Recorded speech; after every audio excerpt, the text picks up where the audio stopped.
Tinapay mula sa langit. A daily morning devotion with CRC Family.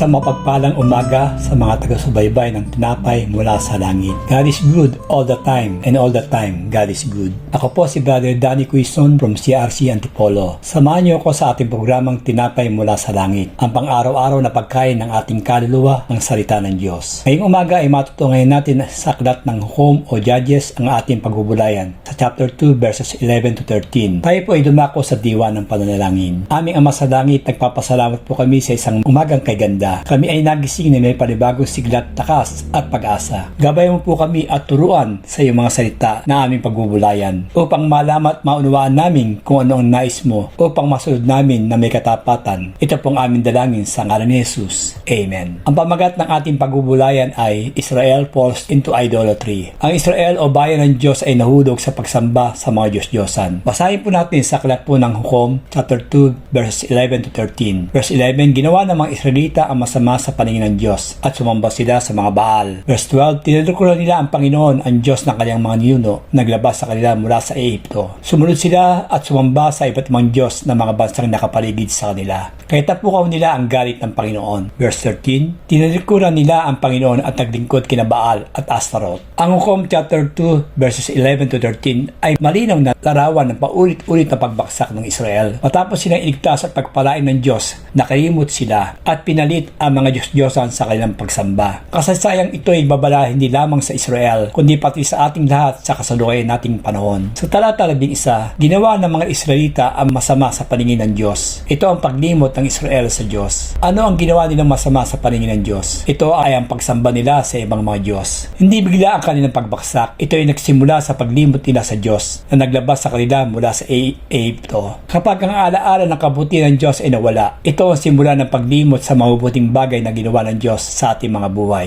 Kaya nga may awitin na, it is good to remember the goodness of God. Kaya inyong alalahanin ang kabutihan ng Diyos. Sa Deuteronomy 6:12, mag-ingat kayo at baka makalimutan nyo ang Panginoon. Posible ba ang isang Kristiyano ay makalimot sa Panginoon? Posible po. Lalo na pag hindi na aktibong nakakadalo sa araw ng pagsamba, nakaganap sa mga gawain ng paglilingkod. Dati maaga pa lamang ay nasa church na, naglilinis, nag-aayos ng sanctuary ng Panginoon. Masipag at masiglang umahayo, dumadalo sa online fellowship at sa mga Bible study. Tapos sasabihin niya, hindi ko naman siya nakakalimutan. Hindi po totoo yun. Sa katunayan, ito'y tanda ng unting-unting paglimot niya sa Panginoon. Ito ay patungo na sa pagtalikod o pagbaksak ng buhay niya. Gayang nasusulat sa awit 106:21, nakalimutan nila ang Diyos na kanilang tagapagligtas. Ang paglimot sa ginawa ng Diyos ay daan patungo sa pagsuway at pagtalikod. Talata 12, sumamba sila sa mga Diyos-Diyosan ng mga bansang nakapaligid sa kanila. Mas pinili ng Israel na makibagay sa kultura at sa mga bayan na nakapaligid sa kanila kaysa manatiling tapat sa Diyos. Ang pagsunod o paglakad sa takbo ng mundong ito ay maling paraan na pagsamba ay umahantong sa pagtalikod sa katotohanan. Ang impluwensya ng mundo ay madaling maglalayo sa atin sa Panginoon kundi tayo manatiling tapat sa Kanya. Sabi sa Roma 12:2, huwag kayong umayon sa takbo ng mundong ito. At sa Exodus 23:24, huwag niyong sasambahin ang kanilang mga Diyos. Sa talata 13, iniwan nila ang Panginoon at naglingkod kina Baal at Astaroth. Si Baal at Astaroth ay huwad na Diyos sa mga Kalineyo na madalas sambahin ng mga Israelita sa lumang tipan na ikinagalit ng Diyos. Itinurong silang mga Diyos-Diyosan na naglayo sa mga Israelita sa tunay na Diyos. Sabi ng Diyos sa Exodus 23 verse 5, huwag kayong sumamba sa ibang Diyos maliban sa akin. 1 John 5:21, mga anak, lumayo kayo sa mga Diyos-Diyosan. Alamang mas mahalaga sa ating kaysa sa Diyos ay nagiging Diyos-Diyosan na ating buhay. Mag-ingat po tayo sa impluwensya ng mundo na nasa ating kapaligiran na maaaring maging Diyos-Diyosan na ating mga buhay. Halimbawa, gaya ng pamilya at trabaho. Dati na wala pa silang mga anak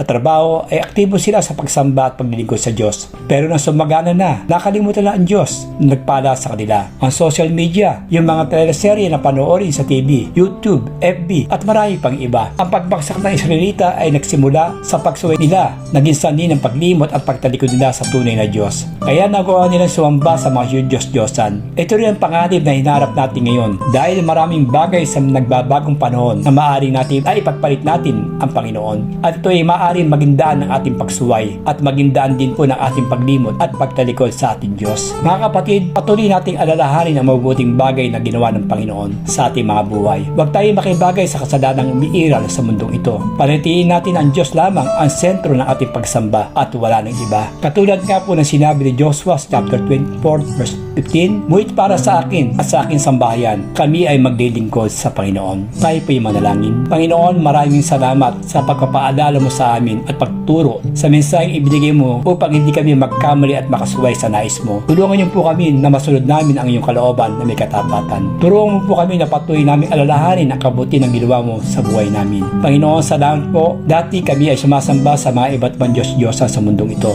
Pero kami ay pinalaya mo at binago. Tunay nga po, ikaw lamang ang tunay Diyos. Ika'y walang katulad, ikaw lamang at wala ng iba. Ito pong aming dalangin sa ngalan ni Jesus, aming Panginoon. Amen. Maraming salamat po sa inyong pakikibahagi sa ating programa. Lago po nating pagnilayan ang salita ng Diyos mula sa ating puso. Dahil lubos ang magiging kaunawaan natin dito. Muli po niyo kami samahan bukas sa pagninilay ng kanyang mga salita dito sa programang Tinapay Mula sa Langit. Malaya po niyong ibahagi ang bidyong ito upang kayo rin po ay maging pagkapala sa iba. Pagpalain po tayong lahat ng ating Panginoon at magandang umaga po sa ating lahat. To God be the glory. Amen.